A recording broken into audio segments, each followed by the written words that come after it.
என்ன ஸ்ரீ, ஏன் டல்லா இருக்க? நானும் எவ்வளவோ பிஸ்னஸ் பண்ணி பண்ணி பார்த்துட்டேன். ஏதோ ஒரு ப்ராப்ளம் வந்துகிட்டே இருக்கு. அதான் என்ன பண்ணுறதுன்னு தெரியாமல் யோசிச்சுட்டு இருக்கேன். நான் ஒரு கதை சொல்றேன், அது உனக்கு எங்கேயாவது யூஸ் ஆகுதான்னு பாரு.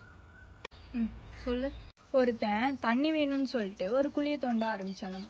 அதுல தண்ணி வரலையாமா. மறுபடியும் இன்னொரு குழியை தோண்ட ஆரம்பிச்சானாமா. அதுலயும் தண்ணி வரலையாமா. இன்னொரு குழியை தோண்ட ஆரம்பிச்சானாமா. அதுலயும் தண்ணி வரலையாமா.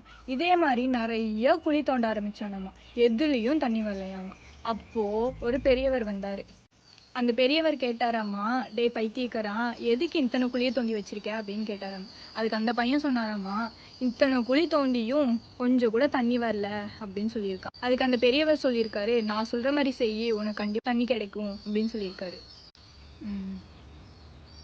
அந்த பெரியவர் சொன்னாராம்மா, இத்தனை குழிகள் தோன்றதுக்கு போட்டிருந்த உழைப்பும் அந்த ஒரே குழி மேலே போட்டு தோண்டு அப்படின்னு பெரியவர் சொன்னாராம்மா. அதுக்கு அந்த பையனும் அவ்வளோ எஃபெக்ட், அந்த உழைப்பு எல்லாமே அந்த ஒரே குழி மேலே போட்டானாம்மா. உள்ள தோண்டிகிட்டே இருந்தானாம்மா. உள்ள தோண்ட தோண்ட தண்ணி வர ஆரம்பிச்சிருச்சு. இவனுக்கும் ஒரே சந்தோஷம் இருக்கு.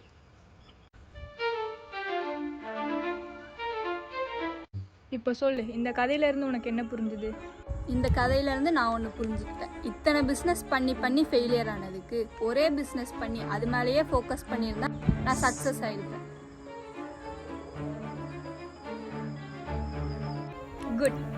எந்த ஒரு தொழிலாக இருந்தாலும் உழைப்பு திறமையும் போட்டால் ஜெயிக்க தாமதமாகும், ஆனால் கண்டிப்பாக ஜெயிப்போம்.